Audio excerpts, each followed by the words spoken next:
So right now, I'm doing a series called Glory Hunter, where one of the objectives is to win the World Cup. You've got to win 14 trophies in 20 seasons. And a part of that series, I have to become an international manager and try and win the World Cup. Now, in FM 22 and World Cup 22 rolled around in Qatar. So I kept a little look in on what was going on, and I could not believe what I found. Hello there, folks. My name's Ben. Welcome back to another video on the channel.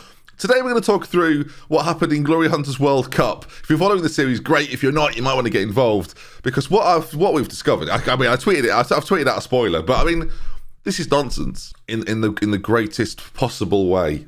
This is nonsense. So I've got so much to talk about in this, and you can see straight away that the World Cup winners are Wales. This is 2022. This isn't, we've not gone like 20 years in the future. This is the team that Wales pretty much have now, but without Gareth Bale. This Welsh team won the World Cup. You can see the match stats down there. I mean, goodness gracious me. England have played England in the final. I mean, it couldn't get any better. We have to talk about England's run, by the way, because if you're an England fan watching this, the run, you won't even believe the run. It's like the greatest redemption story of all time. But let's focus on Wales. World Cup winning Wales. What am I saying? Kiefer Moore and Brennan Johnson with the goals. A 97th minute extra time winner from the man from Notts Forest. I mean, what on earth? Nottingham Forest, sell him now. Sell him right now. Real Madrid, Barcelona, get him sold. He'll never be worth this much ever again. And Kiefer Moore, again, the man from Cardiff. I mean, I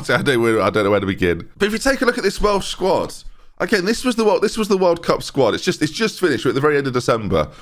Gareth Bale has already retired, so wasn't a part of the team. Better off without him. Of course, there's still some quality in there, likes of Harry Wilson, Daniel James. We've got Aaron Ramsey in there still. Defensively, pretty good. Chris Mepham, good defender. Ben Davies. What am I talking about? This is the World Cup. Let's look at the run they went on then, because how can you not be amazed by all of this? So the group stage, they played Senegal, South Korea, and Portugal. They only beat one of them. They only beat South Korea. The group ended like this. They came second in it, just squeaking through. Portugal top it, 2 wins and a draw. Wales, as I say, kind of squeaked through, negative goal difference to get through. Only 3 goals scored. And next up, Spain. So you're thinking, well, that's where it ends. It's a great story, but now they've got to play Spain. Beat Spain, no problem. Koke, Llorente, Ansu Fati's in there. I mean, Sergio Ramos, they've beaten them 1-0. Joe Rodon with the goal. I mean, the XG is the same, but none of it makes sense to me. If you're a Welsh fan, it never gets better than this. This is the only time you'll win it. Like, and in the nicest way. Again, in the nicest way. You know that. Let's be real. And then Austria, quarter-final. And if you're a Wales fan, at this point you're probably going, got a chance here. Austria? We can beat Austria, can't we? Sure we can. And they did. Daniel James, 62 minutes in, gets the goal. Again, low scoring for Wales. They scored 8 goals in the whole tournament. 8 goals. Then France, semi-finals, you're going, forget it. This is now not happening, is it? But once again, they have taken on an elite European nation. Dembele one side, Pogba, Varane, Camavinga's in there. St. Maximin starts. I mean, it's a weird French squad, the more I look at it. Right, N'Golo Kante comes on. It's a desperation move. Mbappe, I think France rested players. France rested Mbappe, Benzema, Griezmann, Mukiele, Upamecano, Lloris, and went, don't worry about it. We'll see. We'll rest up for the final. They were lucky. France got a 92nd minute Olivier Giroud header, and that was that. It goes to penalties. A few misses from the Welsh boys, but it was St. Maximin, Diaby, and Zuma that missed, and that was job done. So now Wales are in a final, and they face off as if it couldn't be more perfect against England. And bear in mind, this is a Welsh team that have just gone 120 minutes and penalties against France. They now have to face England, who I think we'd all consider to be probably the stronger team. And I noticed Tomori starting for England there, by the way, part of my AC Milan team in the Glory Hunter series. It's a demolition job by England. 3.45 XG, performance-wise, absolutely rocking it. And they've been beaten. 2-1. And Wales are World Cup winners. Danny Ward is a World Cup winner. David Brooks, World Cup winner. Okay, but it doesn't stop there, because for me, part of the story here is what England went through. So you've got to think of this from an England fan perspective. Semi-final defeat to Croatia, devastation, right? The European Championships final against Italy, again, devastation, completely outplayed. Let's look at their run.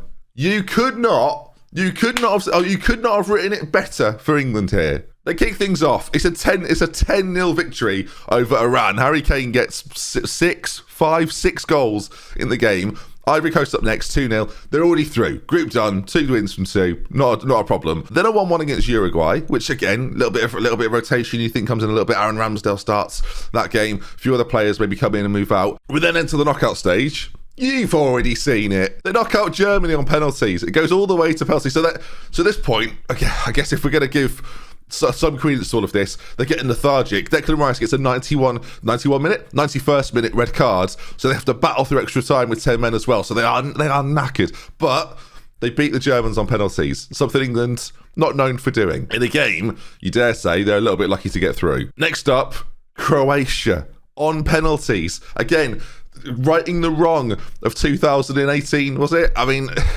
at this point, it's all a little bit too perfect. Take that, Modric. Take that, Perisic. Jordan Henderson gets the goal at Morrow for Croatia. And then again, another penalty shootout win. So far, England not missed a penalty. You then deliver Italy to England, the team that beat them in the... You know where this is going. And if it's not clear, I might be English as well. Look at how they do it. It's a 91st minute Jack Grealish goal, and then it's a 96th minute James Ward-Prowse free kick. Look at it. To send them to the World Cup final.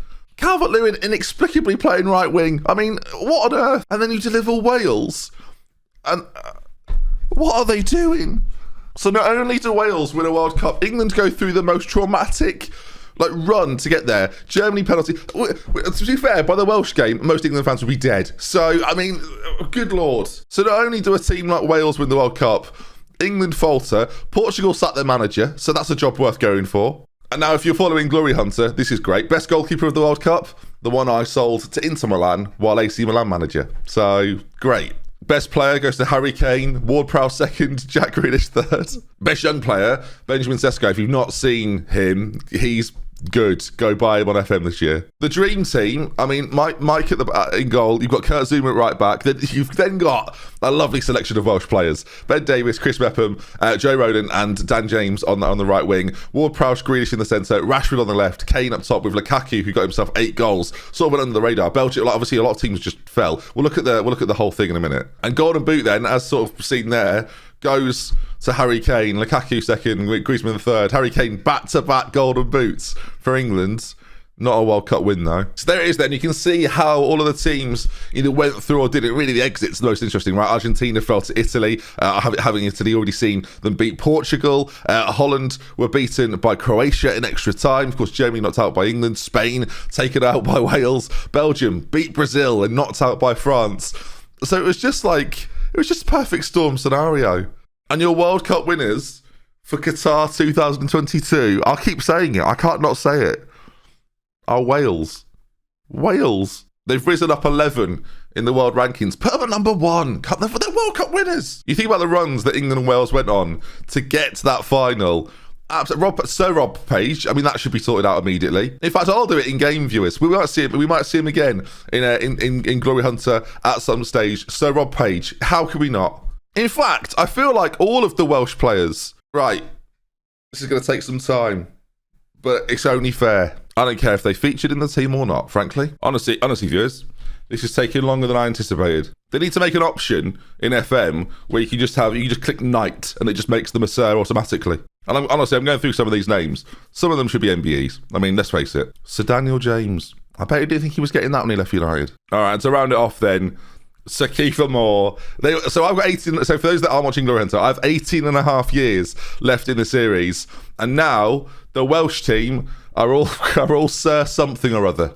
And who can blame him? Wow, that's the Welsh honours. There's something so beautiful about it. And obviously, we will keep an eye on what happens in future international competitions and what's next for Wales and the Sirs. Like, I'm sure in future FMs, like you've played through FM for a number of years and you've seen some crazy teams win World Cups. But in 2022, this just doesn't happen. This just doesn't happen. They're not top of anything other than expected goals against and blocks. Oh, and clearances. Give him clearances. I mean, look at the amount of clearances. I'm not that surprised, if I'm honest. Average possession in the tournament, 43%. To be fair, England also had 43%. Don't have possession. Play on the counter. So Daniel James, he ran the most in the tournament. Joe Rodon had the most amount of headers won. Danny Ward had the most possession won and lost. It's like he takes goal kicks and gets the ball knocked over towards him. Again, not that much there other than blocks and headers and defending. But one of the most remarkable World Cups I've seen, and I had to do it as a one-off video today. I had to share it with you. People love the tweet of Wales winning, so I felt like the only logical thing to do was to give you the complete rundown of what happened. Of course, Glory Hunter continues as normal tomorrow at 5 p.m. And there was a video earlier today where you can get caught up on all the action. Right then, we love with care. I'll see you again soon. Congratulations to all the Welshmen out there. You are champions of the world. See you soon, everybody. Good Lord. Mate. Cool. You have a good night. Yeah, cool. Shit, probably just taking the advice. Yo, save my brother. I feel like you've nicked my car there. Mate, Matt, we've had an incident.